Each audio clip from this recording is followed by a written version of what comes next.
ما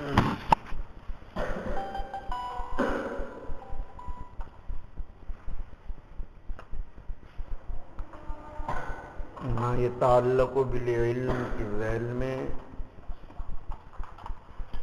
کچھ مضامین عنوان ضرورت حدیث، عنوان طبقات کتب حدیث اور عنوان اصطلاحات علم الحدیث کے بعد جس کا تعلق براہ راست واضح سے ہے عنوان اسلوب تصنیف حدیث، عنوان اسلوب تصنیف حدیث، حدیث کی کتابوں کے تصنیف کرنے کے طریقے، اسی کو اصطلاحی انداز میں کہا جاتا ہے کتب انواع حدیث۔ کتب انواع حدیث بہت ہی وسیع الذیل عنوان ہے، اس لیے کہ انواع حدیث کے باب میں بعض نے 60 انواع، بعض نے 67 انواع، بعض حضرات نے علامہ حازمی نے 100 انواعوں کا ذکر فرمایا ہے، اور بعض حضرات نے علامہ سراج الدین ابن ملقن نے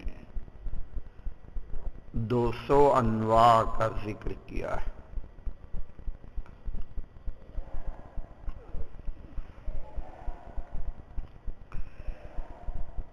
میں ان میں سے بطور نمونے کے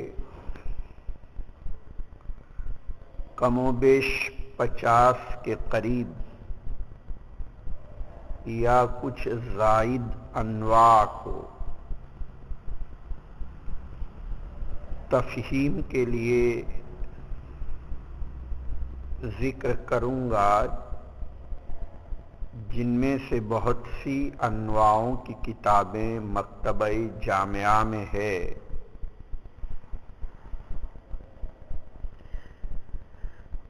آپ باقاعدہ اس پر رجوع بھی کریں،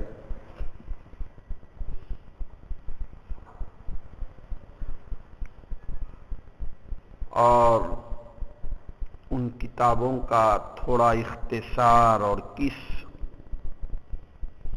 نمبر پر مکتبے میں ہے اس کو بھی تحریر کر کے لائیں۔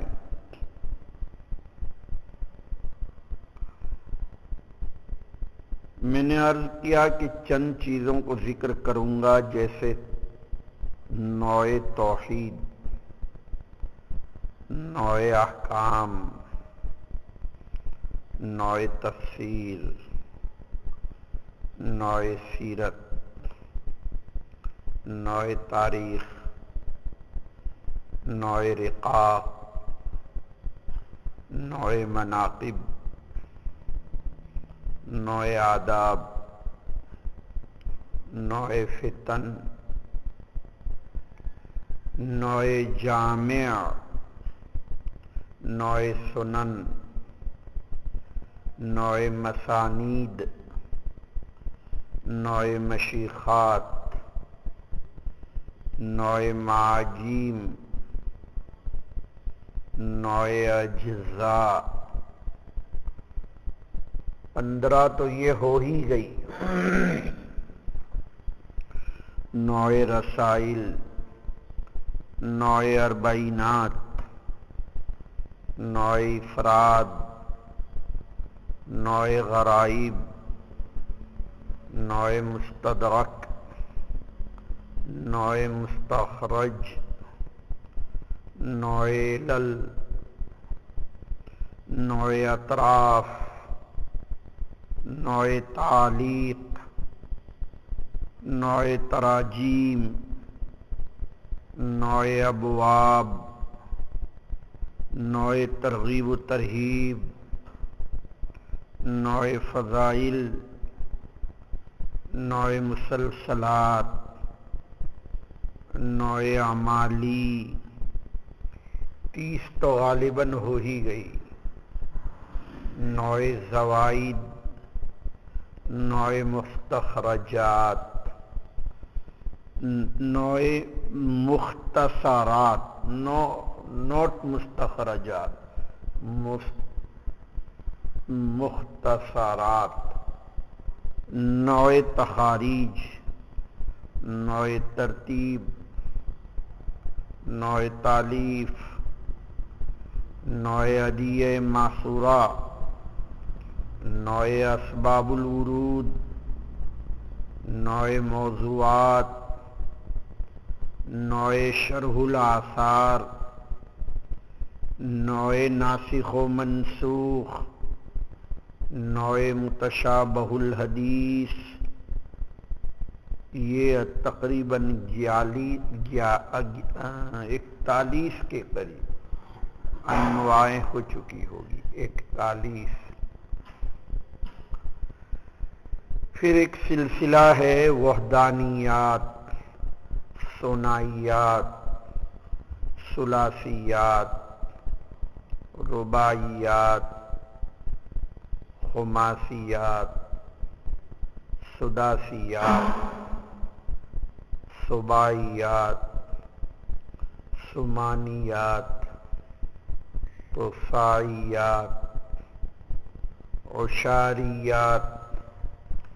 10 کا اور اضافہ کر لیں تو میں سمجھتا ہوں کہ تقریباً 52 کے قریب یہ انواعیں ہو جاتی ہوگی۔ میں نے عنوان کے طور پر یہ چند انواع کا ذکر کیا، اس کی تفصیل یہ ہے، نوع توحید اور نوع عقائد جس کو کہتے ہیں، حدیث کی وہ کتابیں جس میں اللہ تعالیٰ کی توحید، اللہ کی صفات کا ذکر ہو، اس نوع کو علم التوحید بھی کہتے ہیں۔ اس باب میں علامہ ابن خزیمہ کی کتاب التوحید، اسی طرح امام بیہقی کی کتاب الاسماء والصفات قابل ذکر ہے۔ یعنی جس اسلوب کو ذکر کروں گا اس کے کسی مصنف کا ذکر ضرور ہوگا تاکہ اس کے مطالعے میں بھی سہولت ہو، اور وہ کتاب مکتبے میں ہے یا نہیں، یعنی وہ روایات النبی صلی اللہ علیہ وسلم جس میں اللہ کی صفات کا ذکر ہے۔ کہیں کہا گیا ید اللہ علی الجماع، کہیں کہا گیا قلوب بنی آدم بین اصابع الرحمن، یا اس کے علاوہ اللہ کی کوئی صفت ہو، الکبریاء ردائی والعظمت ازاری وغیرہ وغیرہ۔ تو امام بیہقی کی کتاب الاسماء والصفات قابل ذکر ہے، امام خزیمہ کی کتاب التوحید بھی۔ دوسری نوع جس کو ہم نے الاحکام سے تعبیر کیا، حدیث کی وہ کتابیں جس میں احکام فقہیہ کی مرویات جمع کی گئی ہو، ان کو احکام کہا جاتا ہے۔ غالباً یہ بالکل قریب قریب سنن کے ہیں، تھوڑا سا فرق ہوگا کہ وہاں باقاعدہ ابواب کی تبویب بھی ہوتی ہے، جیسے ابو داؤد، ترمذی وغیرہ۔ یہاں یہ ہے کہ احکام کو پیش نظر رکھا جاتا ہے، جیسے کہ محدث عبدالحق کی دہلوی نہیں، احکام الصغرا اور احکام الکبرا اس نوع کی کتابیں ہیں۔ دیکھیے جس طرح یہ احکام کا عنوان آپ کو حدیث میں ملتا ہے، تفسیر میں بھی ملے گا۔ یہ جو کتاب ملا جیون کی ذکر کی تھی، یہ آیات احکام کی تفسیر ہے۔ آپ ملا جیون کی کتاب میں اور کسی آیت کی تشریح تلاش کریں تو نہیں ملے گی، فقط انہی آیات کو انہوں نے اٹھایا جن میں مسائل فقہیہ کا ذکر ہے، جیسے ابو بکر جساس رازی کی کتاب احکام القرآن، جیسے علامہ کیاحریسی کی احکام القرآن، وہ تو قرآن مجید کے متعلق ہے۔ تفسیرات احمدیہ کا بھی وہی ذوق ہے، اور قاضی ثناء اللہ پانی پتی نے تفسیر مظہری لکھ کر اگرچہ پورے قرآن کی تفسیر کی، لیکن زور تو انہوں نے بھی آیات الاحکام پر ہی دیا ہے۔ تیسری نوع تفسیر، تفسیر کا عنوان ابھی بہت تفصیلی طور پر کسی ادنا ملابست کی وجہ سے گزر چکا ہے، اس لیے کہ یہاں تو موضوع علم الحدیث ہے، لیکن علم الحدیث سے درایت حدیث اصول حدیث کو بتلایا، اور اصول حدیث کی مناسبت سے اصول التفسیر کو بتایا، اور اصول التفسیر کی مناسبت سے مضاف الیہ تفسیر کو ذکر کیا۔ یا شیء بشیء یذکر کا ایک جنگل ہے، وہاں بھی چاہ رہا تھا میں کہ جو اسلوب کتب احادیث کو میں نے یہاں ذکر کیا، 1400 سال کی اسلوب کتب تفاسیر کو بھی ذکر کرنے کا جی چاہ رہا تھا، لیکن وقت کی تنگ دامنی مجھے گنجائش نہیں دے رہی، اور اس میں غالباً آپ کے وقت کی تنگ دامنی کا زیادہ احساس ہے، چونکہ آپ بہت مشغول آدمی ہیں۔ اس وجہ سے چھٹے گھنٹے میں آرام کرتے ہیں مولانا عارف صاحب۔ اب یہ آرام ایک دن ختم ہو جائے گا، 6-7 مہینے یا 1 سال کے بعد پھر تلاش کریں گے کہ کوئی جگہ آرام کی ملے۔ ایک صاحب کو کل ایک جگہ بھیجا کہ وہاں مدرسہ ہے، مدرس ہو جاؤ، دوسرے دن آ کر کہنے لگے وہاں اچھا نہیں لگتا۔ میں نے کہا کیوں؟ تو کہا بس معلوم نہیں، یہاں رہتے ہیں اس مدرسے میں، پھر کہیں اچھا ہی نہیں لگتا۔ اب وہ یہ ادھر یہ مخمل ہے، سمجھ میں صفائی ہے، بیت الخلاء اچھا ہے، یہ کمرے ہیں، گدے ہیں، تکیے ہیں، فلش کا بیت الخلاء ہے۔ اب دیہاتوں میں جاتے ہیں کہ مچھر ہے، کہیں صفائی نہیں ہے کمروں میں، ناشتے کے لیے کوئی انتظام نہیں ہے، تو ابھی نماز کے بعد ہی ایک صاحب آئے، کہا ناشتے کا کچھ میرا انتظام کرا دیجیے۔ میں نے کہا میرے لیے بہت مشکل ہے کہ میں اپنے آدمی کے بارے میں کسی کو کہوں کہ ان کو ناشتہ کراتے رہنا، میری غیرت کے خلاف ہے۔ تم کام کرو، وہ خود ان کا جی چاہے گا کہ مولانا بہت محنت کرتے ہیں، ناشتہ کیا، میں ان کو کھانا بھی کھلاؤں، میں ان کو گدا بھی دوں، تکیہ بھی دوں۔ تو یہ چند روزہ آرام ہے مولانا صاحب، سمجھ میں آیا؟ پھر قوم تمہارے پیچھے پڑے گی۔ ابھی تو ایک آدمی کی بات ماننا مشکل ہے، پھر تو بس الامان والحفیظ، جتنے مصلی مسجد میں ہوں گے وہ تمام مولانا عارف کے متولی ہوں گے۔ آیا سمجھ شریف میں سکون چھین لیا جائے گا۔ اسباب، اب مولانا یہ کہتے ہیں میری تو دکان ہے چادر کی، میری تو دکان ہے پردے کی، ہم تو اپنی دکان پر بیٹھیں گے، کسی متولی کی کون ملازمت اور نوکری کرے گا؟ تو اس کا مطلب دوسرا یہ ہوا کہ ہم خدمت دین سے محروم ہو جائیں گے۔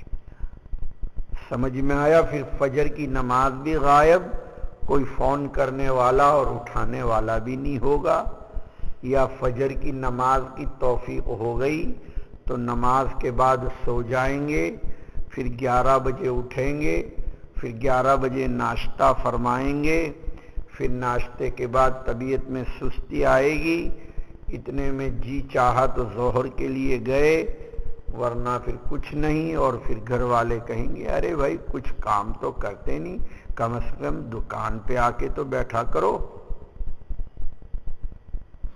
سمجھ میں آیا؟ پھر آپ کا بھی جی چاہے گا کہ ذرا ہم جائیں تو مولانا شعیب صاحب کو دیکھیں گے کہ وہ تحاوی کا سبق پڑھا رہے ہوں، تو آپ کہیں گے کہ یار یہ تو ہمارا ہی ساتھی ہے اور یہ تحاوی پڑھاتا ہے اور ہم لوگ ادھر ادھر گھومتے ہیں۔ سمجھ میں آیا؟ تو یہ سب من جانب اللہ ہوتا ہے۔ سمجھ شریف میں آیا؟ یہ الگ بات ہے کہ میں یہ نہیں کہنا چاہ رہا ہوں کہ دین کی خدمت بخاری پڑھانے میں منحصر ہے۔ مکتب پڑھائیں، نورانی قاعدہ پڑھائیں، ناظرہ پڑھائیں، حفظ پڑھائیں، یہ سب دین کی خدمت ہے۔ تبلیغ کرے، یہ دین کی خدمت ہے۔ دین کی خدمت بخاری کے پڑھانے میں منحصر ہے۔ بخاری پڑھائیں بغیر نشاط کے، بغیر مقصد بنائے ہوئے، فقط اس لیے کہ لوگ مجھے شیخ الحدیث کہیں، ظاہر ہے وہ بخاری عذاب ہے، وہ بخاری نعمت نہیں۔ سمجھ میں آیا؟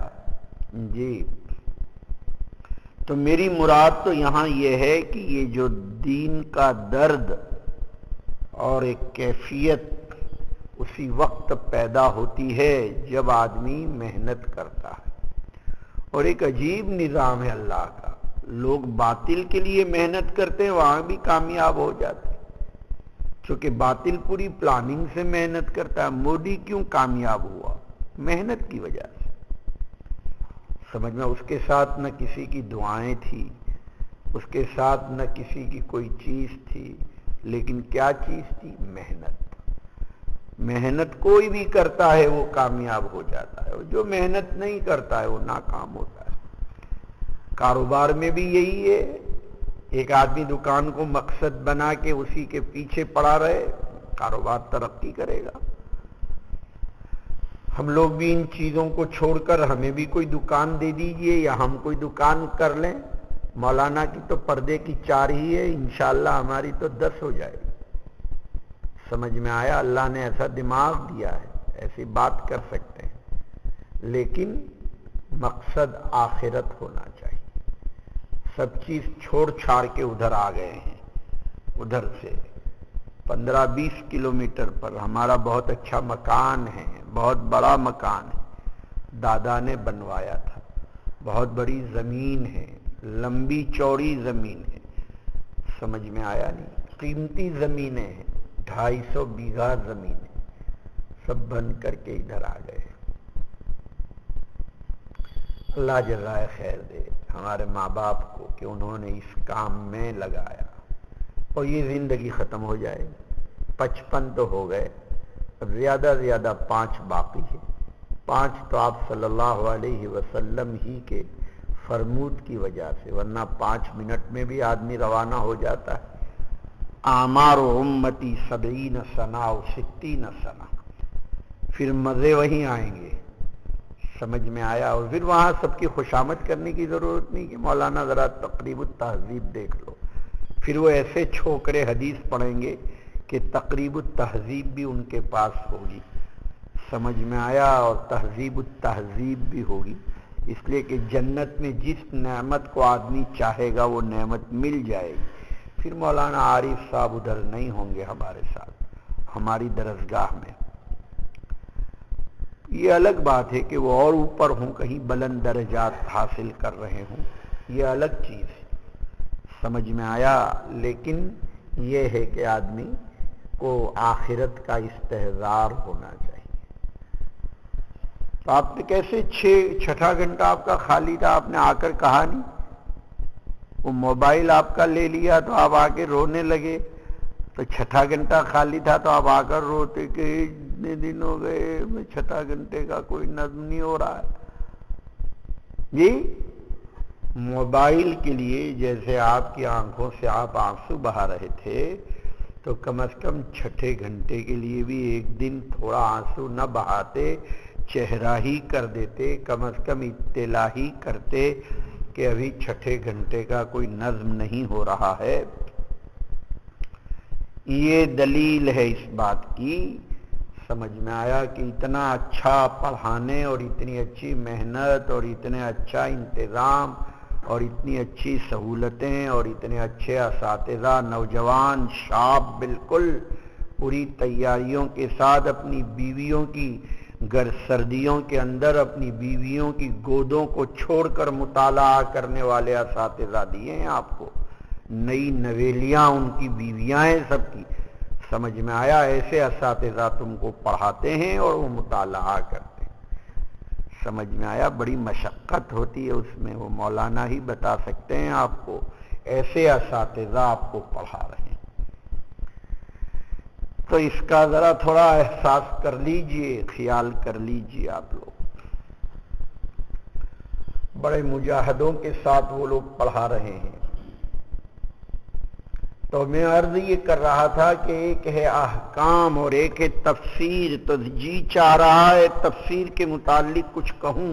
بہرحال تفسیر کا یہاں مطلب یہ ہے کہ احادیث نبویہ کا وہ ذخیرہ جس میں جناب نبی کریم صلی اللہ علیہ وسلم نے کسی لفظ کی تفسیر کی. مثلا لفظ آیا سورۃ الفاتحہ, آپ نے اس کا ام الکتاب نام رکھا, سب مثانی نام رکھا.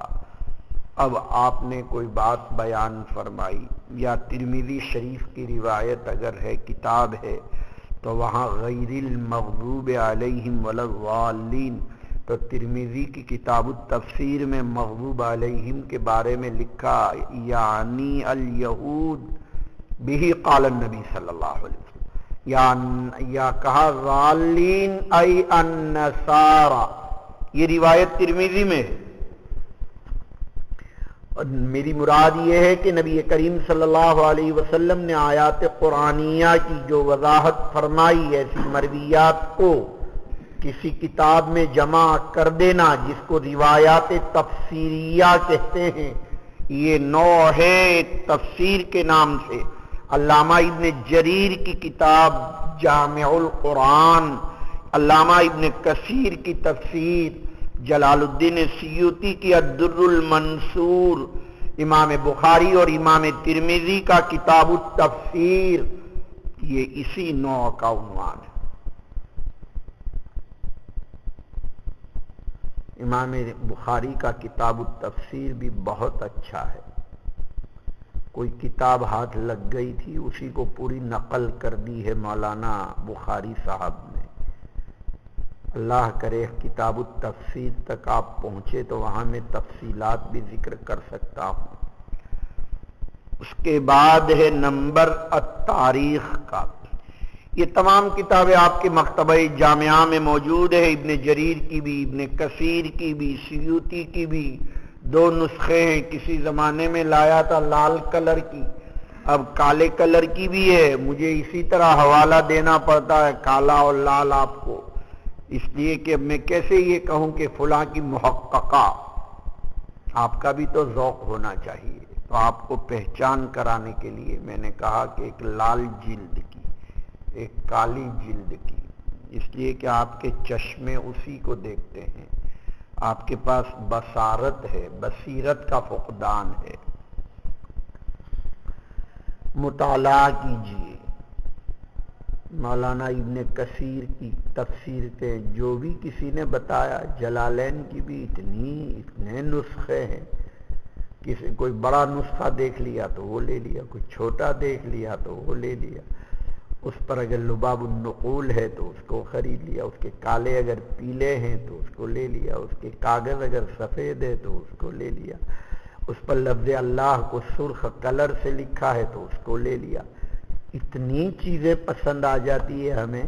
تو جلالین کے بھی اتنے نسخے ہیں ہمارے پاس. سمجھ میں؟ جیسے آپ کے پاس چشمے کی ڈنڈی ہے، اس طریقے سے ہمارے پاس الحمدللہ مکتبہ جامعہ میں ابھی تو سعودی عربیہ نے 18 کارٹون بھیجے فقط قرآن شریف کے. سعودی گورنمنٹ نے کل میرے سامنے اس کی تفصیل رکھی مولوی صاحب نے. دنیا کی جتنی لینگویج ہے ان تمام لینگویج کا ترجمہ ملباری، ملیشین، انڈونیشین قرآن، تمام قرآن مجید آپ کے یہاں ہے. میں نے کہا ایک نسخہ اس کا کتب خانے میں رکھ دیجئے. اس طرح کے کتنی لینگویج ہیں؟ 68 لینگویج کے قرآن مجید آئے آپ کے یہاں. 18 کارٹون سعودی گورنمنٹ نے بھیجے. تو سعودیہ میں بھی آپ کا تعارف ہے الحمدللہ. ہمارے مولانا آج کل ریاض میں تعارف کرا رہے ہیں. آپ کا مشن لے کر گئے ہیں. آپ کو کن چیزوں کی ضرورت ہے ان ضرورتوں کو لوگوں کو ویب سائٹ پر بتاتے ہیں کہ جامعہ کہاں ہے، جامعہ کا جائے وقوع کہاں ہے. سمجھ میں آیا؟ شیوخ سے مل رہے ہیں. محنت کرنی پڑتی ہے ہر کام کے لیے. میں عرض کر رہا تھا کہ تاریخ کا ایک عنوان ہے. تاریخ کا مطلب کیا ہوا کرتا ہے؟ وہ روایات جس میں آپ نے حیوانات، شیاطین، ملائکہ، امم سابقہ وغیرہ کی تفصیلات بیان کی، اس کو کتب تاریخ کہتے ہیں. جیسے کہ سیدنا امام بخاری کی تاریخ کبیر، تاریخ صغیر، بلکہ امام بخاری کی کتاب المخلوقات. اب یہ سیرت کا لفظ، تاریخ کا لفظ تو آپ کے یہاں ہے جو باب تفعیل کا مصدر ہے، لیکن وہ حضرات جب اس طرح کی روایات ذکر کرتے ہیں تو کہتے ہیں روایت بدء الخلق. بخاری شریف میں بھی مستقلاً کتاب بدء الخلق موجود ہے، جس میں آپ صلی اللہ علیہ وسلم نے ملائکہ کے بارے میں کچھ تفصیلات ذکر کی. اس کے بعد ایک عنوان ہے سیرت کا. لفظ سیرت عامتاً جب ہمارے یہاں بولا جاتا ہے تو ہماری مراد سیرت سے نبی کریم صلی اللہ علیہ وسلم کی ولادت سے لے کر وفات تک کے حالات جس میں مذکور ہو. لیکن فقہا کے یہاں جب لفظ سیرت بولا جاتا ہے اور وہ زیادہ تر مفرد کی بجائے جمع استعمال کرتے ہیں، یعنی سیر، اس سے وہ مرویات اور وہ مسائل اور وہ احکامات فقہا مراد لیتے ہیں جو جہاد کے عنوان سے ہیں. آپ کے غزوات اور آپ کے سرایا کو ذکر کرتے ہیں کتب سیر سے، جیسے کہ امام محمد رضی اللہ تعالیٰ عنہ کی سیر صغیر اور سیر کبیر. لیکن یہاں جو مراد ہے وہ ذکر و احوال النبی صلی اللہ علیہ وسلم من الولادت الی الوفات، جیسا کہ سیرت ابن ہشام، سیرت ابن اسحاق، علامہ سہیلی کی الروض الانف، یہ تمام آپ کے مکتبے میں ہیں. یا پھر آپ اردو میں پڑھ کر آئے سیرت سید المرسلین امامنا باندوی کی، یا پڑھ کر آئے سیرت خاتم الانبیاء حضرت مولانا مفتی شفیع صاحب کی، یا آپ پڑھ کر آئے تواریخ حبیب الہ مولانا مفتی عنایت احمد کاکوری کی، یا پڑھ کر آئے آپ رحمت عالم مولانا سید سلیمان ندوی کی. اور بہت بچپن میں اللہ کے رسول نام کی کوئی کتاب پڑھی. ایک مدرسے والے کہنے لگے کہ ذرا بچوں کو کچھ پوچھیے، آپ آئے ہیں. تو طالب علم ہوشیار جیسا تھا تو میں نے کہا کون سی کتاب پڑھتے ہو؟ تو کہا اللہ کے رسول. میں نے کہا اچھا. دوسرا سوال میں نے کیا اللہ کے رسول کا نام کیا ہے؟ بولو بولو بولو بولو بولو. اس ذہن کا تبادر نہیں ہو رہا تھا. وہ اللہ کے رسول، یعنی وہ کتاب کا نام اللہ کے رسول ہے. اب میں پوچھتا ہوں اللہ کے رسول کا نام کیا ہے، تو وہ یہ سوچتا ہے میں نے تو کتاب کا نام اللہ کے رسول بتا ہی دیا. سمجھ میں آیا؟ تو وہ بچے کا ذہن ادھر جا نہیں رہا تھا. تو اللہ کے رسول کا نام محمد صلی اللہ علیہ وسلم یہ پوچھنا چاہ رہا تھا. یعنی بچے کو تھوڑا ذہن کا تبادر نہیں ہو رہا تھا. اللہ کے رسول نام کی کتاب بھی آپ نے بچپن میں پڑھی، اور حضرت مولانا علی میاں ندوی نے ایک سلسلہ قصص النبیین کا للاطفال جو شروع کیا، تو آپ تو وہ جدہ والا حصہ پڑھتے ہیں، کثیر جدہ من کسر الاسنام کے ذیل میں 5واں حصہ پڑھتے نہیں، جس کا نام ہے النبی الخاتم.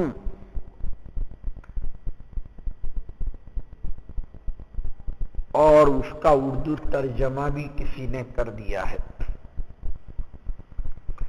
یہ سب سیرت کی کتابیں ہیں جس میں مرویات کو ذکر کیا، لیکن میں نے جو ابھی آپ کے سامنے سیرت کا عنوان رکھا، اس کا عنوان کا حاصل وہ سیرت نہیں جو خاتم الانبیاء میں یا سیرت سید المرسلین میں. اس کا مطلب تو یہ ہے کہ جس میں آپ کے احوال ذکر کیے جائیں، اور یہاں اس کا مطلب یہ ہے کہ وہ احوال جو آپ کے زبان مبارک سے نکلے ہوئے. میری مراد آپ کی مرویات مراد ہے.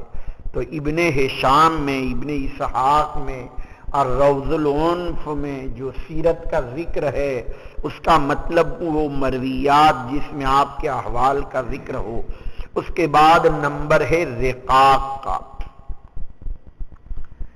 رقاق رقت سے ہے. رقت کے معنی پتلا ہونا، اور وہ روایات بھی چونکہ آدمی کے دل کو نرم اور پتلا کرتی ہے، اس لیے اس کو رقاق کہتے ہیں.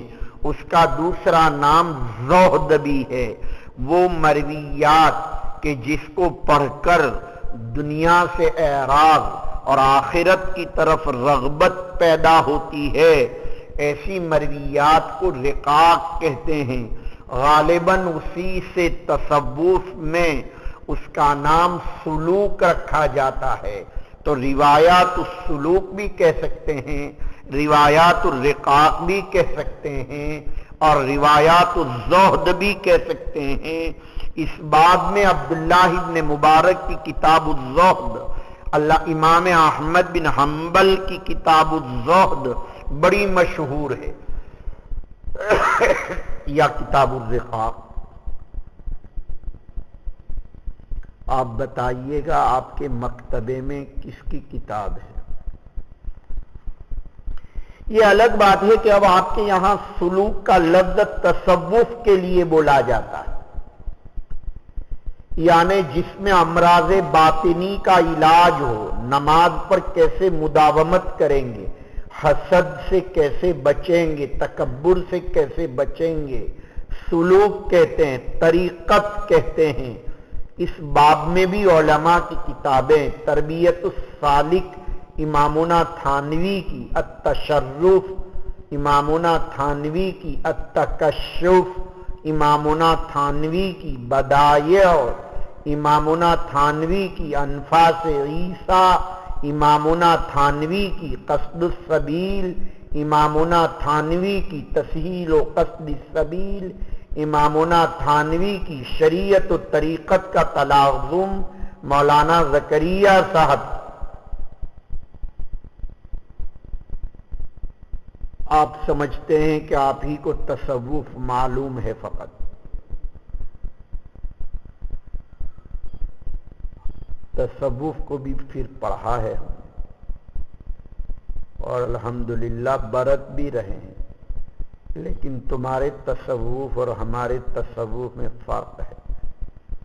تمہارے تصوف میں نام ہے کثرت معمولات کا، ہمارے تصوف میں نام ہے اہتمام معاملات کا. کل رات کتاب پڑھ رہا تھا، میں حیران ہو گیا. عجیب کتابیں لوگوں نے تصوف میں لکھ ڈالی. حضرت مولانا ڈاکٹر عبدالحی کہہ رہے تھے تقی عثمانی صاحب کو کہ تمہارا جو معمولات، کہتے ہیں کہ میں ٹائم ٹیبل بناتا ہوں کہ اتنی دیر اشراق پڑھوں گا، اتنی دن اوابین پڑھوں گا، اتنے دیر تصنیف کروں گا، اور ایک آدمی آ جاتا ہے اور بہت دیر تک باتیں کرتا رہتا. کیا کروں، معمولات کی پابندی نہیں ہوتی. ڈاکٹر عبدالحی ان کے شیخ تھے، حضرت تھانوی کے خلیفہ. کیا جواب دیا، آب زر سے لکھنے کے قابل ہے کہ اچھا یہ بتاؤ کس کے لیے کر رہے تھے تصنیف تھے؟ کہ اللہ کے لیے. وہ آدمی جو ایک مسئلہ لے کر آیا اور اپنی پریشانی کا اظہار کر رہا تھا، آپ سن رہے تھے کس کے لیے؟ کہ اللہ کے لیے. کیا ختم ہو گئی بات، ختم ہو گئی. ہاں اگر تم تصنیف، تدریس، پابندی معمولات کی اس لیے کر رہے تھے کہ میرا شمار مصنفین صوفیہ میں ہو جائے، تو اس کو شوق کہتے ہیں، دین کا شوق.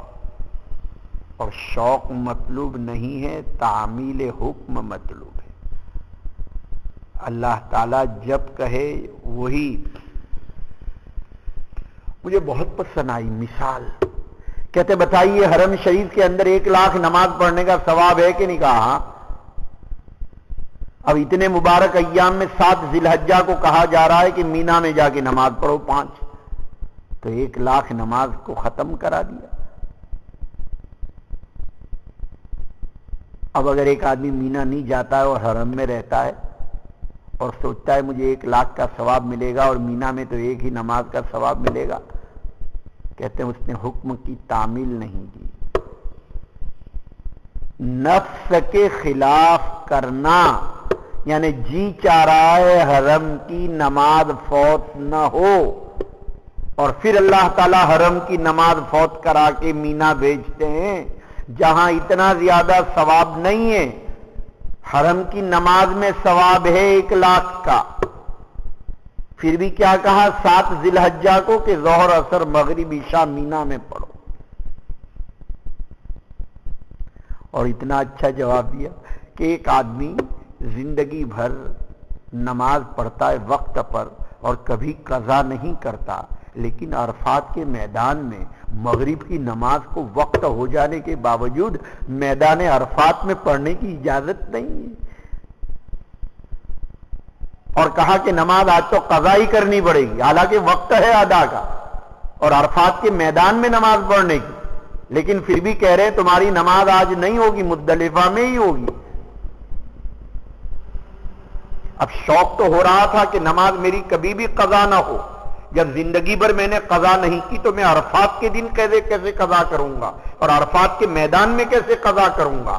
لیکن آپ کے شوق کو ختم کر دیا شریعت نے، کہا آج تو ہماری ماننے کا نام دین ہے، اپنے شوق کی تکمیل کا نام دین نہیں. اس کو تصوف کہتے ہیں صوفی صاحب. تمہارے یہاں تصوف بس کیا بتائیں، تم نے چوں چوں کے مربع کو تصوف کر دیا. کسی دوسرے کو تکلیف نہ پہنچانے کا نام تصوف، کسی دوسرے کی راحت رسانی کا نام تصوف ہے. اب آپ یہ کہتے ہیں کہ آپ نے تو ہمارا موبائل لے لیا، تکلیف پہنچی. اس کا جواب یہ ہے کہ یہ وقتی تکلیف ہے.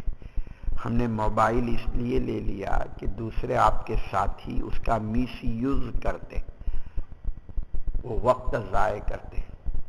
کل ایک صاحب آئے، کہا کہ مولانا میں امام بدلنا چاہتا ہوں. میں نے کیوں؟ کہا ہمارے امام نے بہت گڑبڑ کر ڈالی. میں نے کہا ہوا کیا؟ کب بس میں آ رہے تھے، پیچھے ایک ہندو لڑکی تھی اور وہ امام صاحب کے پاس موبائل تھا، اس میں فحش تصویریں نکال کر وہ پیچھے وہ لڑکی کو ایسے دکھا رہا ہے، ننگی تصویر. وہ لڑکی نے فوراً چھین لیا اور 2-4 لگا دی امام صاحب کو، اور لگانے کے بعد فون کر دیا کہ فلاں اڈے کے اوپر ہمارا ایک مولوی اتر رہا ہے اور وہ مولوی اتر رہا ہے، اس کی برابر پٹائی کر دینا. وہ اتفاق ایسا ہوا کہ وہاں کچھ اور بھی آدمی مسلمان پہنچ گئے تو اس کا چھٹکارا ہو گیا۔ سمجھ شریف میں آیا، اس لیے آپ کے موبائل کو کہ تضییع اوقات نہ ہو، پڑھنے کے زمانے میں آدمی پڑھے، اور ایک ناظم اور منتظم کے سامنے تمام طلباء ہوتے ہیں، آپ کے پاس سے لوں اور ان کے پاس سے نہ لوں، یہ ترجیح بلا مرجح کے لوگ سمجھیں گے۔ کچھ سمجھ رہے ہیں؟ حالانکہ مجھے معلوم ہے کہ بھئی آپ کو اپنا موبائل اپنی بیوی کے ساتھ بات کرنے کے لیے ہے، آپ کسی اجنبیہ کے ساتھ تھوڑی بات کرنے والے ہیں، ہم کو معلوم ہے۔ ہر چیز کو سمجھنا پڑے گا۔ تو عرض یہ کرنا ہے کہ دوسرے کی راحت رسانی اور دوسرے کو تکلیف سے بچانا، دوسرے کا نفع، دوسرے کی خیر خواہی، یہ کوٹ کوٹ کے آپ کے اندر بھری ہو، اس کو کہتے ہیں تصوف۔ اپنی راحت کو قربان کر دے اور دوسرے کا خیال رکھے۔ تو عرض یہ کر رہا تھا کہ سلوک کا ایک عنوان ہے، لیکن یہاں رقاق، زہد اور سلوک، اب میں یہ جو آپ سے عرض کر رہا ہوں یہ عقائد کا عنوان بعض مرتبہ تو مستقل کتابیں ملے گی، اور بعض مرتبہ کوئی کتب جامعہ ہوگی، اس کے بعد کا ایک دو چار عنوان کو ختم کر کے اس تفصیل کو ذکر کروں گا۔ اس کے بعد ایک عنوان ہے آداب کا۔ آداب کا مطلب وہ مرویات کہ جس کے اندر ادب کو ذکر کیا گیا، تہذیب کو ذکر کیا گیا، کیسے بات کرنا ہے، کیسے کھانا ہے، کیسے بیٹھنا ہے، ان کو روایات الادب کہتے ہیں۔ سیدنا امام بخاری کی کتاب الادب المفرد، جس کی شرح فضل اللہ الصمد آپ لے کر آئے ہیں اور الماری میں رکھ رکھی ہے۔ اس کے بعد ہے ایک عنوان فتن۔ فتن کا مطلب یہ ہوا کرتا ہے کہ آپ صلی اللہ علیہ وسلم نے اپنی دوربین نگاہوں کے ذریعے سے آنے والے حالات کو اپنی فراست باطنی سے، یہ اس لیے تاکید کر رہا ہوں کہ آپ کو علم الغیب حاصل نہیں تھا، آپ نے کچھ فتن کی نشاندہی کی۔ لوگ ماں باپ کی نافرمانی کریں گے، ماں باپ کو اوپر اپنے دوست کے ماں باپ کو ترجیح دیں گے، اپنے بھائی پر دوسرے کے اپنے فرینڈ کو ترجیح دیں گے۔ یہ جتنی بھی باتیں آپ نے عرض فرمائی، ان تلد الامۃ ربتها وان ترى الحفاة العراة العالة رعاء الشاء يتطاولون في البنيان، کہ چرواہے لوگ، آہیر لوگ اور اسی طرح بھڑوار لوگ بڑی بڑی بلڈنگیں بنائیں گے، بکریوں کے چرانے والے۔ یہ جو باتیں آپ نے بیان فرمائی فراست ایمانی سے، ایسی مرویات کو کسی جگہ جمع کر دینا، اس کو کہتے ہیں روایات الفتن۔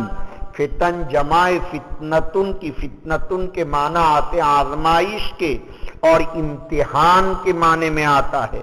یہ الگ بات ہے کہ اب آپ کے یہاں لفظ فتنہ بہت ہی غلط معنی میں استعمال ہو رہا ہے، وہ بھی ہے، لیکن اسی معنی میں استعمال ہوتا ہے فتنہ۔ اس باب میں ابو نعیم بن حماد کی کتاب الفتن بڑی مشہور ہے۔ پھر اس کے بعد ایک عنوان مناقب۔ مناقب کا مطلب یہ کہ آپ صلی اللہ علیہ وسلم نے کوئی خاص یا کوئی عام منقبت کسی قبیلے کے لیے، کسی امت کے لیے، کسی فرد کے لیے، کسی جماعت کے لیے بیان کی ہو۔ جیسے آپ نے فرمایا الائمۃ من قریش، آپ نے مکۃ المکرمہ کی فضیلت بیان کی، مدینہ منورہ کی فضیلت بیان کی، احد پہاڑ کی فضیلت آپ نے بیان کی، قبیلہ قریش کی فضیلت بیان کی، قبیلہ غفار کی آپ نے فضیلت بیان کی، قبیلۃ النجار کی فضیلت بیان کی، سیدنا ابوبکر صدیق رضی اللہ تعالی عنہ کی فضیلت بیان کی، ارحم امتی ابو عبیدۃ بن الجراح کی فضیلت بیان کی، لکل امت امین وامین هذه الامہ ابو عبیدۃ بن الجراح سورہ بقرہ کی فضیلت بیان کی لکل شیء سنام و سنام القرآن البقرہ لکل شیء عروس و عروس القرآن الرحمن لکل شیء قلب و قلب القرآن یاسین.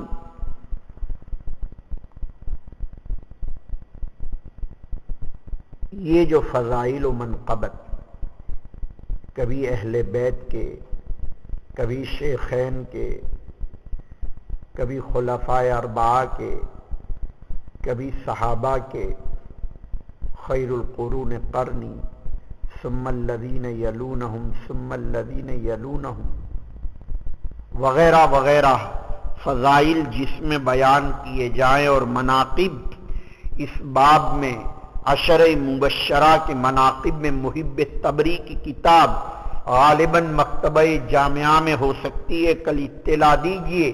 الریاض النورہ فی مناقب العشرہ، یا آپ نے اہل خاندان اور اہل بیت کے لیے ذخائر العقبہ فی مناقب ذوی القربہ، یا یہ کہ حلیۃ الکمیت فی مناقب اہل البیت، یا الدیباج فی مناقب الازواج، یا القول الصواب فی مناقب عمر بن الخطاب، یا القول الجلی فی مناقب علی، یا امام ابو عبد الرحمن نسائی کی خصائص علی، مناقب علی، فضائل علی وغیرہ وغیرہ.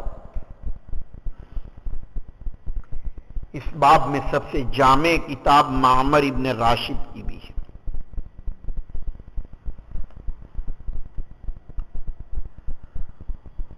اور آپ کے یہاں تو مکتبے میں اس طرح کی بہت کتابیں ملے گی. فقط سیدہ عائشہ پر ملے گی، ابو بکر صدیق پر ملے گی.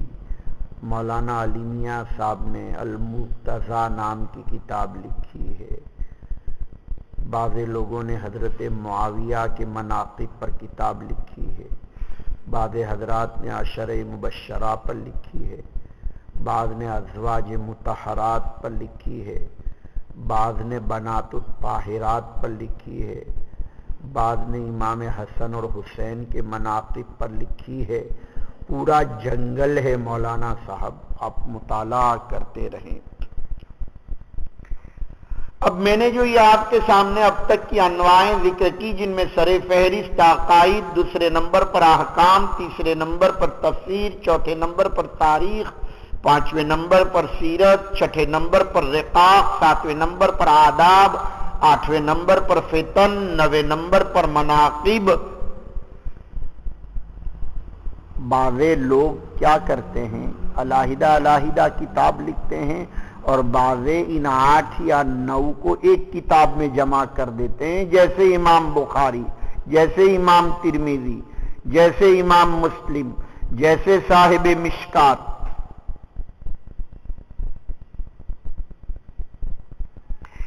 مشکات المصابیح میں تو العقائد آپ کو پہلے ہی ملے گا، انما الاعمال بالنیات کے فوراً بعد کتاب الایمان. بخاری میں بھی بدء الوحی کے بعد کتاب الایمان میں عقائد ملے گا. مسلم میں بھی جہاں مقدمہ مسلم اور بحث عنعنہ ختم کرتے ہی کتاب الایمان آپ کو ملے گا. یہی نہیں، کتاب الایمان سے کافی لوگوں نے تعرض کیا ہے. عقائد کا عنوان وہی ہے، چاہے ایمان ہو چاہے عقائد ہو. اور احکام کے متعلق مشکات المصابیح میں پہلے کتاب الایمان ہے، اور پھر اس کے بعد علم ہے، اور علم کے بعد طہارت ہے. اگرچہ کتاب الایمان کی مناسبت سے بہت سے متعلقات ایمان کو بھی ذکر کیا ہے. ایک عنوان لائے ہیں مولانا ولی الدین خطیب تبریزی وسوسہ کے نام سے. ایک عنوان لائے ہیں ایمان بالقدر کے نام سے. یہ علم سے پہلے اور ایمان کے بعد.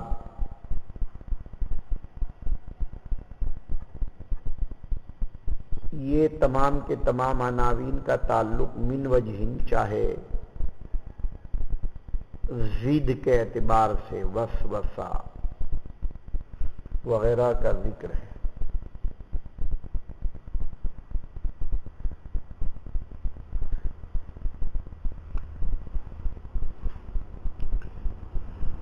جب یہ بات آپ سمجھ گئے ہیں تو اب میں عرض کرنے جا رہا ہوں کہ بعض مرتبہ بعض کتابوں میں بعض عناوین نہیں ہے. مثلا پوری مشکات جب آپ دیکھیں گے تو آپ کو عقائد احکام سب ملیں گے. تاریخ، سیرت، رقاق، آداب، فتن، مناقب پر تو کتاب ہی ختم کی.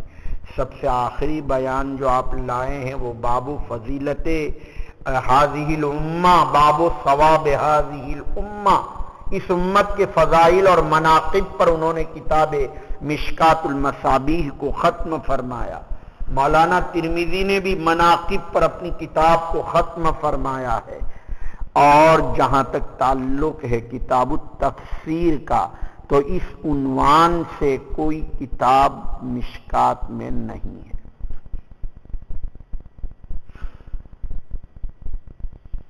لیکن کہیں کہیں کسی بھی مناسبت سے روایات تفسیریہ لائے ضرور ہیں.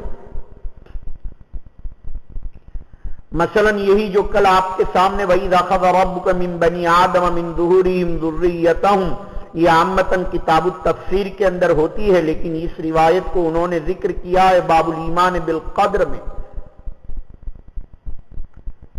صفحہ 19 کے اوپر. اسی طرح باب اثبات عذاب القبر میں یثبت اللہ الذین آمنوا بالقول الثابت میں اس کا تذکرہ ہے.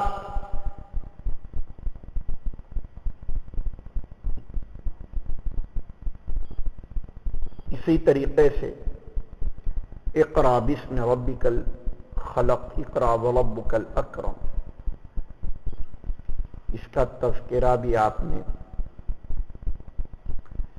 مشکات المصابیح کے اندر فرمایا ہے.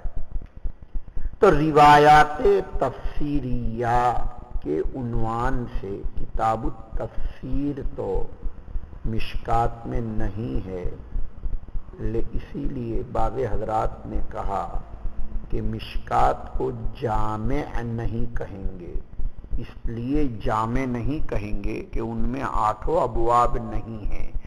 جامع کی اصطلاح آپ پڑھ کر آئے ہیں کہ ہر وہ کتاب جس میں 8 ابواب ہوں، یعنی سیر و آداب و تفسیر و عقائد، سیر و آداب و تفسیر و عقائد، رقاق و احکام و اشراط و مناقب، رقاق و احکام و اشراط و مناقب، یہ جس کتاب میں ہوں اس کو جامع کہتے ہیں. اور چونکہ تفسیر مشکات میں نہیں ہے لہذا کتاب جامع نہیں. لیکن لوگوں نے کہا کہ مشکات پر جامع کا اطلاق ہو سکتا ہے، اس لیے کہ 7 ابواب جب موجود ہیں تو للاکثر حکم الکل کی بنا پر اس کو بھی جامع کہہ سکتے ہیں. بعض لوگوں نے کہا کہ جامع کا اطلاق بخاری پر تو صحیح ہے کہ 8 ابواب ہے، لیکن مسلم پر صحیح نہیں ہے، اس لیے کہ مسلم میں کتاب التفسیر نہیں، جیسے کہ مشکات میں نہیں ہے.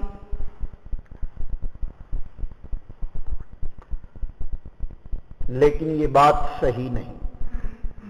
مسلم کتاب کا اختتام ہی کتاب التفسیر پر ہوا ہے. دوسری جلد جو آپ کی ختم ہوئی ہے وہ کتاب التفسیر پر ختم ہوئی. یہ الگ بات ہے کہ بخاری نے تو اتنا لمبا چوڑا کام کر ڈالا ہے کتاب التفسیر پر، 100-150 صفحات میں کتاب التفسیر ہے. ترمذی میں اس سے بھی زیادہ لمبا ہے. بہت محتم بالشان کتاب التفسیر بخاری کا، دوسرے نمبر پر ترمذی کا، لیکن مسلم میں 2 یا 3 صفحے میں کتاب التفسیر ہے. تو ہے تو صحیح. ہم تو مشکات جس میں کتاب التفسیر نہیں ہے اس کو جامع کہنے کے در پہ ہیں. تو جہاں کتاب التفسیر ہے اس کو تو بدرجہ اولا جامع کہیں گے، چاہے اقل قلیل ہی کیوں نہ ہو. لہذا 10ویں نوع جامع ہے جس کے اندر ابواب ثمانیہ حدیثیہ یعنی سیر، آداب، تفسیر، عقائد، رقاق، احکام، اشراط الساعہ اور مناقب موجود ہو. آپ ذرا غور کر رہے ہوں گے، سیر کا تذکرہ تو ضرور میں نے کیا، تفصیل میں آداب کا بھی کیا، تفسیر اور عقائد کا بھی کیا، رقاق اور احکام اور مناقب کا بھی کیا، لیکن شعر میں اشرات کا ذکر ہے۔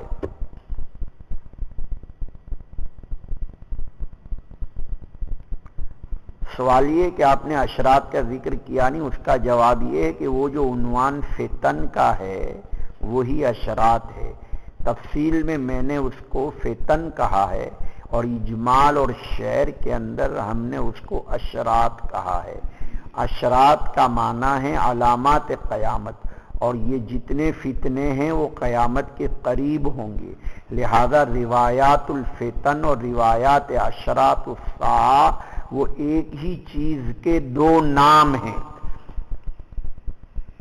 زیادہ آپ یہ کہہ سکتے ہیں کہ آپ نے تاریخ کا عنوان کہا تھا اور یہاں تاریخ نہیں ہے، یعنی شعر کے اندر اس کا جواب یہ ہے ایک ہی چیز کے دو نام ہیں، ایک کو کہتے ہیں سیرت اور اسی کو کہتے ہیں تاریخ۔ تاریخ عام ہے اور سیرت خاص۔ آپ کے مکتبے میں بھی 2 الماریاں بلکہ 3 الماریاں ہیں، یعنی تینوں کو ہم نے الگ کر دیا، ایک کا نام ہم نے سوانح رکھ دیا، ایک کا نام ہم نے سیرت رکھ دیا، اور ایک کا نام ہم نے تاریخ رکھ دیا، حالانکہ تینوں میں مناسبت ہے۔ تاریخ سوانح ہے اور سیرت میں تاریخ تو عام ہے اور سوانح خاص ہے، یعنی غیر نبی کے لیے، اور سیرت خاص ہے یعنی نبی صلی اللہ علیہ وسلم کے لیے۔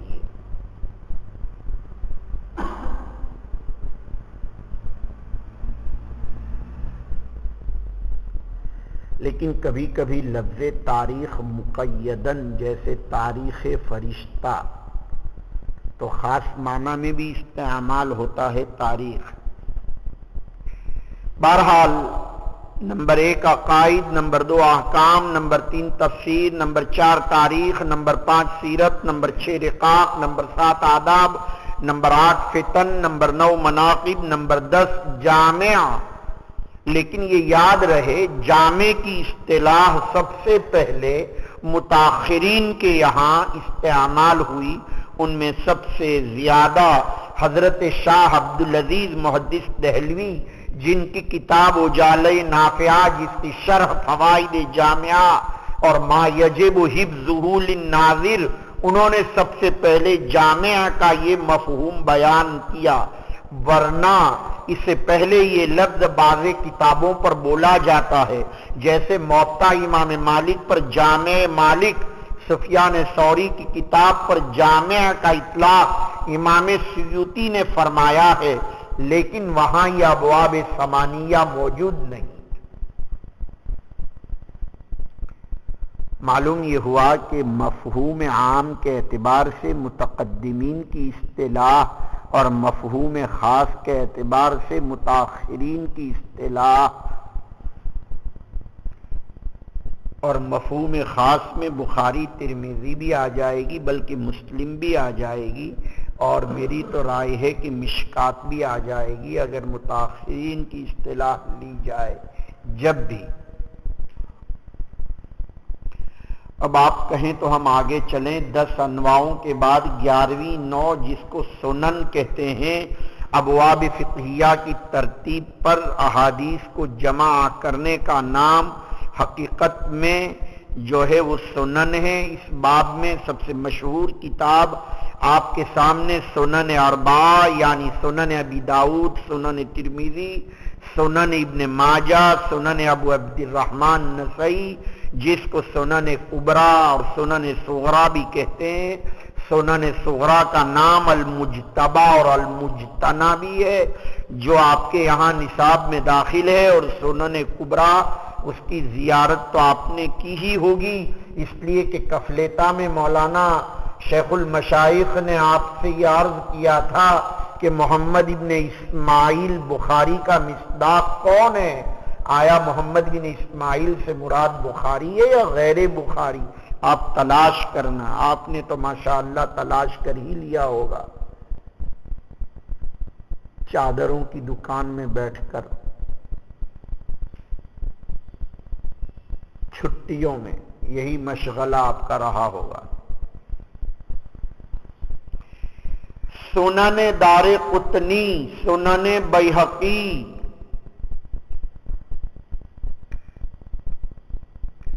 امام بیہقی کی سنن کبیر، امام بیہقی کی سنن صغیر، امام ابن حبان کی سنن، امام ابن حبان ابن السکن کی سنن۔ بعض لوگوں نے ابن حبان اور ابن السکن کی کتاب پر سنن کے اطلاق کی بجائے صحیح ابن حبان کہا ہے، اور صحیح ابن حبان کے ساتھ ساتھ انہوں نے یہ کہا کہ اس پر اطلاق سنن کا نہیں ہوگا۔ بہرحال ابواب فقہیہ کی ترتیب پر مرویات کو جہاں جمع کیا جائے، اس کے بعد 12ویں نمبر پر ایک عنوان ہمارے یہاں ہے مسانید۔ مسانید یہ جمع ہے مسند کی، اور مسند اس میں مفعول ہے جو ماخوذ ہے سند سے، اور لغت میں اس کے معنی معتمد کے آتے ہیں، اور اصطلاح کے اندر اس کے 3 معنی آتے ہیں۔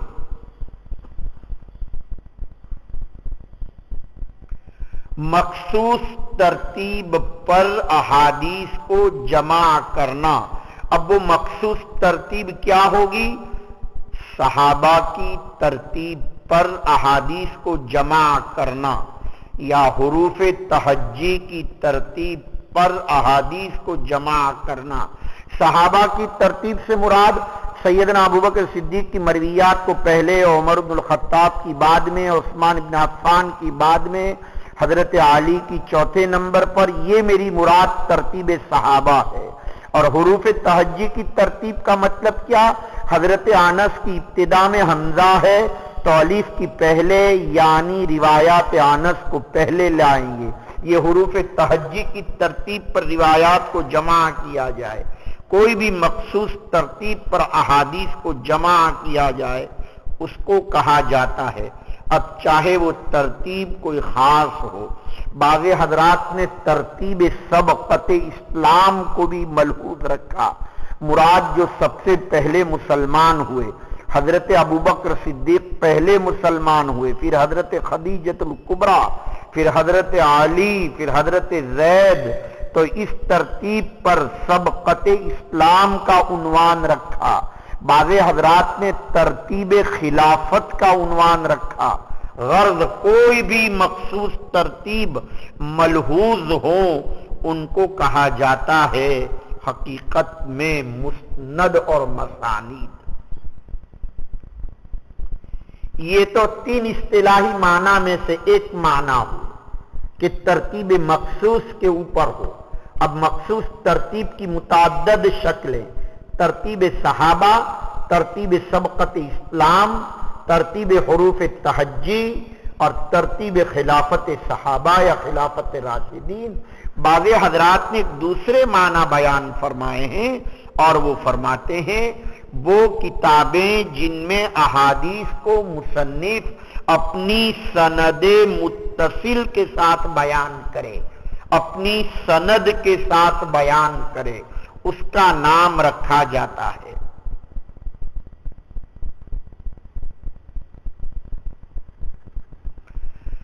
بعض حضرات نے ایک تیسرے معنی بیان کیے، وہ مخصوص کتاب جو کہ مجرد عن الاسانید ہو۔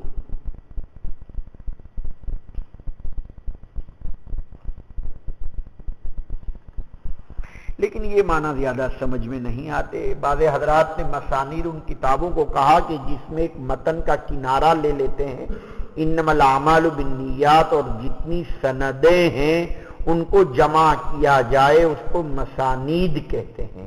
بہرحال مسانید مسند کی جمع ہے۔ سب سے پہلے مسند کس نے لکھا؟ اول من صنف مسندن۔ بعض حضرات نے کہا کہ نعیم ابن حماد نے لکھا۔ دار قطنی کا رجحان یہی ہے۔ بعض کہتے ہیں کہ سب سے پہلے اسد ابن موسیٰ نے لکھا۔ اول من صنف مسندن اسد ابن موسیٰ، یہ بات خطیب بغدادی نے کہی۔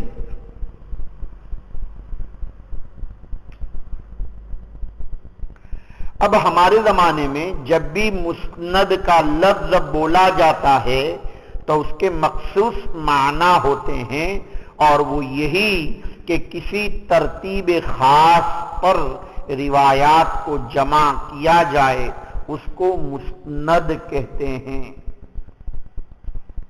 حاکم ابو عبداللہ نیشاپوری کا کہنا یہ ہے کہ سب سے پہلے مسند عبداللہ ابن موسیٰ الصنوعی نے لکھی۔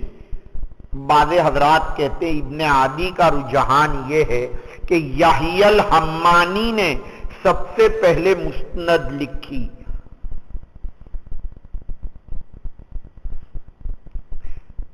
میں سمجھتا ہوں کہ ان میں ترتیب بھی دی جا سکتی ہے، تطبیق بھی۔ بعض حضرات کہتے ہیں سب سے پہلے مسند مسدد ابن مسرحد نے لکھی، جو سب سے پہلے دن ابو داؤد شریف میں آپ کے پاس آئے تھے۔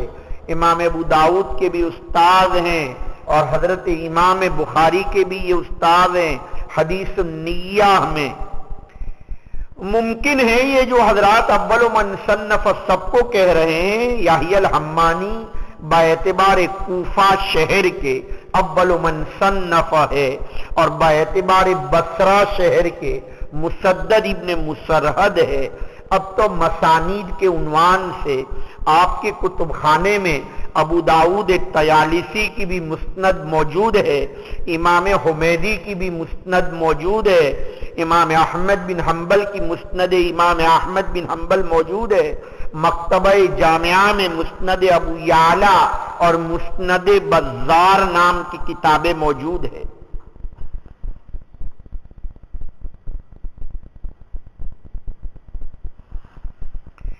امام دارمی کی کتاب کو بھی لوگ مسند کہتے ہیں، مسند دارمی، یہ بھی مکتبہ جامعہ میں ہے۔ مسند عبد ابن حمید، مسند ابن ابی شیبہ جس کو مصنف ابن ابی شیبہ بھی آپ کہتے ہیں، یہ سب کتابیں مسانید میں کہلاتی ہے۔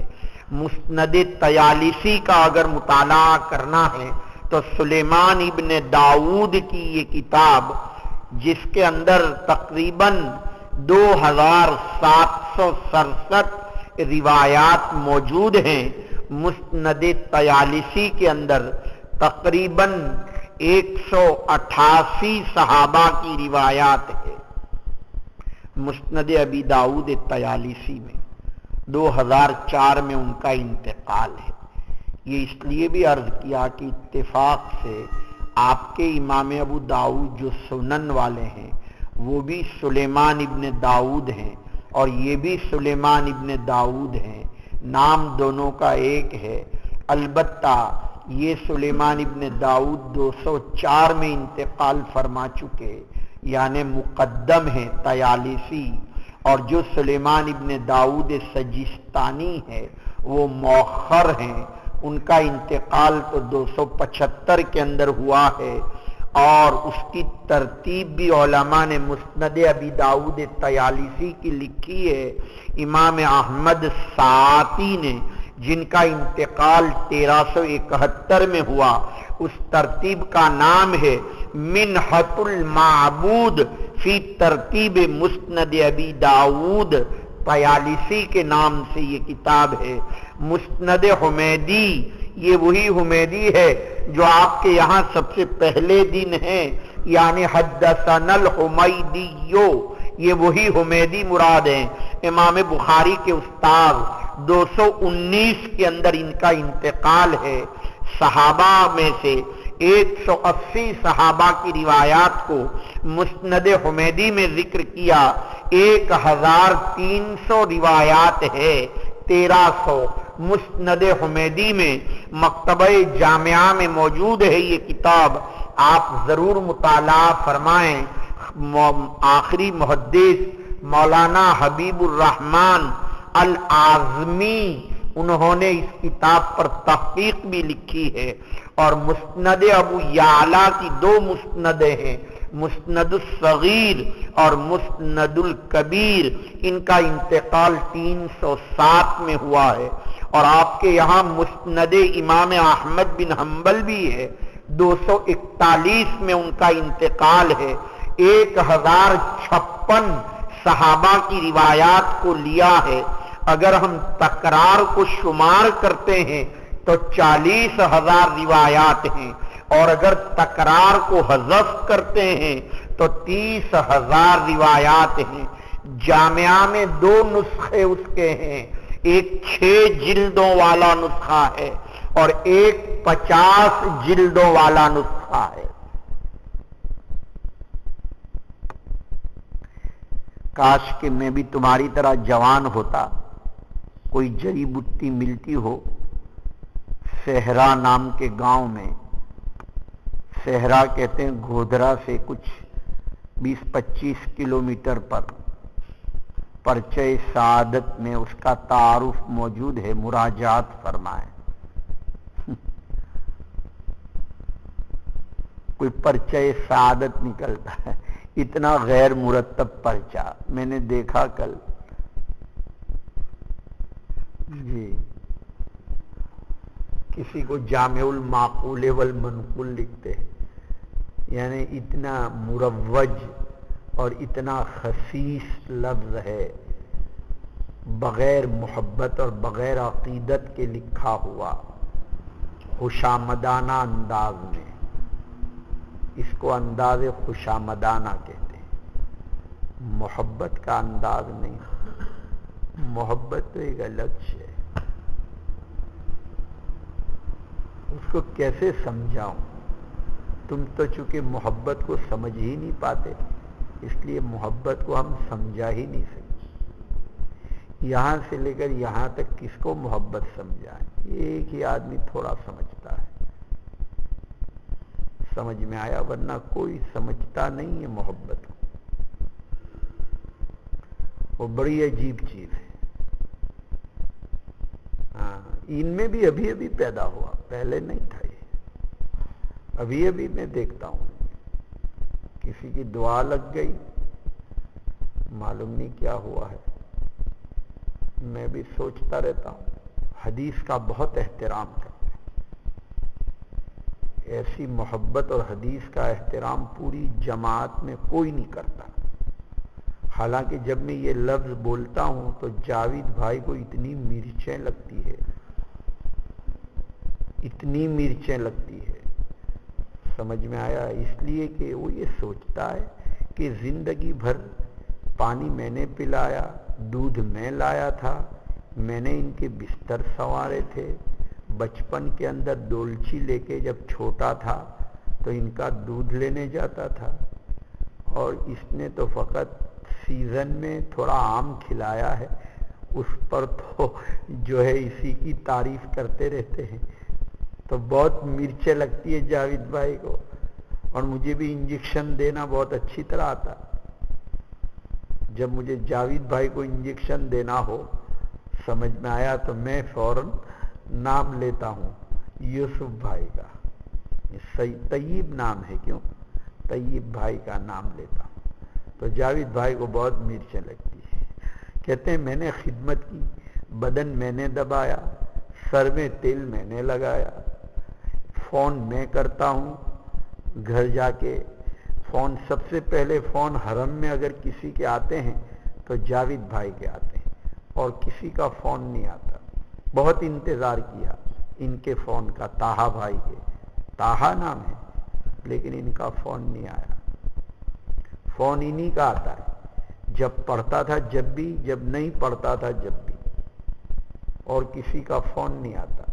خوشی ہوتی، اس کا فائدہ یہ ہوتا ہے کہ پھر ان دنوں میں ان کا غلبہ ہو جاتا ہے دعا کا۔ وہ مولانا تو ماشاءاللہ کل طویل احمق، سمجھ میں آیا، اس فہرست میں داخل ہے، چونکہ ان کو ضرورت ہی نہیں کسی چیز کی۔ جی تو عرض یہ کرنا ہے کہ محبت سمجھانا بہت مشکل ہے۔ تو صحرا کا تعارف میں نے اس پرچے میں پڑھا، میں نے کہا یا اللہ کسی مدینہ کا تعارف ہوتا، مکہ کا ہوتا، سمجھ میں آیا کہ اتنے کلومیٹر ہے۔ میں جب وہاں سے گزرتا ہوں، بہت مرتبہ گزرتا ہوں وہاں، چونکہ میں لوناواڈا بہت جاتا ہوں، سمجھ میں آیا، اس لیے وہاں سے گزرتا ہوں۔ جب ابھی بھی گزرا تھا، حج میں گیا سنیچر کو، تو جمعہ کو وہیں تھا صحرا میں، نماز میں نے صحرا میں پڑھی، لیکن کس طرح پڑھی وہ بھی آپ کو تعجب ہوگا۔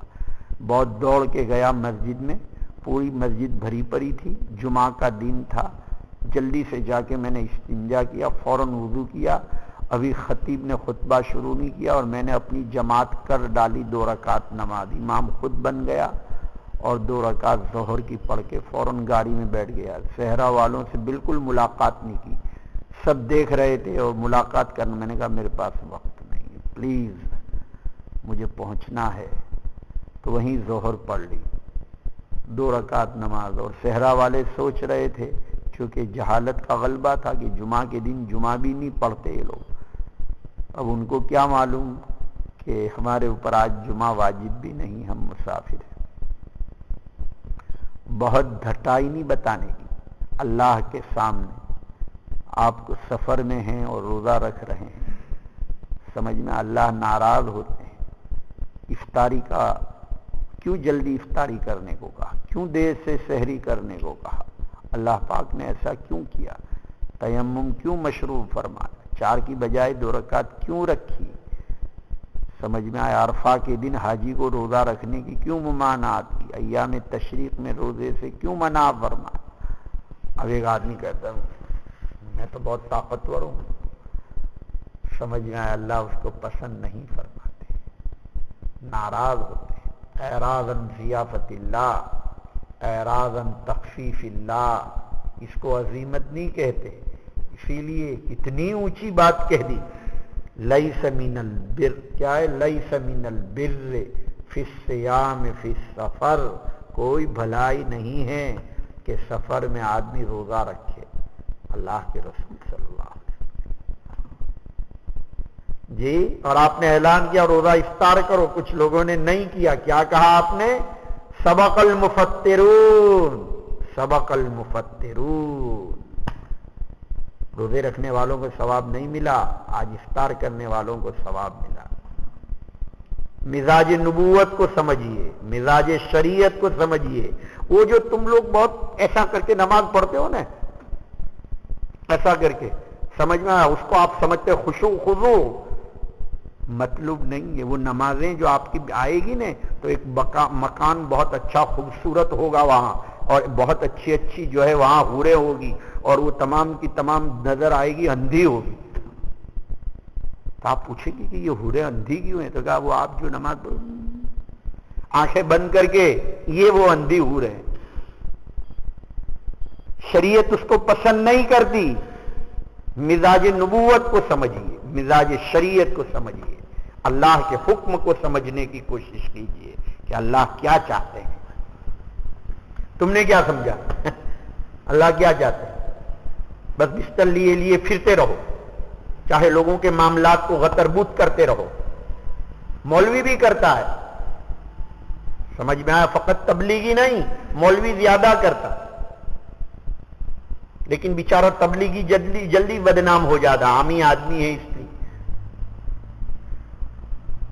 لیکن مولوی مبلغ ہو جیسے التمش، وہ کرے گے کام انشاءاللہ۔ تو تبلیغ سے بہت محبت ہے، لیکن ایسا تبلیغ جو مولوی ہونا چاہیے، مولانا جہانگیر صاحب جیسا مبلغ ہونا چاہیے۔ مولانا جہانگیر صاحب اللہ بڑا عجیب آدمی، پورے نفس کو مٹا دیا تھا، وہ نفس تھا ہی نہیں ان کے پاس، کوئی بھی آدمی جا رہا ہو اسٹیشن پر اس کے لیے قیمہ روٹی بھیجیں گے۔ میں تو ان کا شاگرد تھا، جتنے فروٹ ملتے ہوں بازار میں، جتنے تمام فروٹ بچھائیں گے، میں تو ان کا شاگرد تھا۔ کیسے لوگ تھے دنیا میں، بھلے بھلے لوگ جا رہے ہیں۔ وَلِلنَّاسِ فِي مَا يَعْشِقُونَ مَذَاهِبُ۔ اب تم کو کس چیز سے محبت ہے معلوم ہے؟ پگڑ ہو گرین کلر کا اور ہاتھ میں بڑا عصا ہو اور پیٹ بڑا، حضرت ذرا بیعت فرما لیجئے، سمجھ میں آئی، یہ تمہارا مزاج بن گیا ہے۔ اس کو تصوف نہیں کہتے مولانا، وہ مولانا جھانجی کے تصوف کو تصوف کہتے ہیں، مولانا باندوی کے تصوف کو تصوف کہتے ہیں۔ کیا کرتے تھے اللہ، آلو روٹی کہتے دیکھو حبیب آلو روٹی بنا دو، آلو روٹی، مفتی صاحب کو آلو روٹی بنا دو۔ وہ اتنا لذیذ کھانا ہوتا تھا۔ پھر بھوپال سے راستے کے اندر ایک شہر آتا ہے، وہاں ہم نے گاڑی کھڑی کر کے کھانا کھایا۔ میں تو اتنا کھاتا ہوں ان لوگوں کا کھانا، مجھے اپنا کھانا اچھا نہیں لگتا، کسی کا کھانا اچھا نہیں لگتا۔ بزرگوں کا کھانے میں نورانیت بہت ہوتی،